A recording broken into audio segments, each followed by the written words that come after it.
આપણે પાર્ટીના સૈનિકો છીએ, બૂથનું કામ આપણે કરવાનું, આપણો મંત્ર હોવો જોઈએ. અને ખાસ તમે ઓલી વખતે આપણે મળ્યા હતા, ત્યારે આપણે વાત થઈ હતી કે ભાઈ બૂથ પ્રમુખો સાથે તમારે કનેક્ટિવિટી રાખવી, પોતાના મંડળમાં વોર્ડમાં.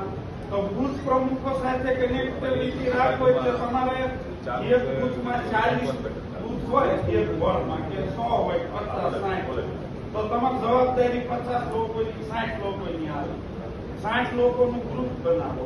આપણે ઓલી વખતે વાત થઈ હતી, બૂથ પ્રમુખનું ખાસ તમારે જોવાનું. બૂથ પ્રમુખને નહીં, અમુકને ખબર હોય કે હું મારા બૂથનો પ્રમુખ એવું છે. બધે એવું નહીં, અમુક જગ્યાએ છે કે શહેરમાં પણ છે, એવું નહીં ગ્રામ્યમાં છે. બૂથ પ્રમુખને નો ખ્યાલ હોય કે હું મારા બૂથ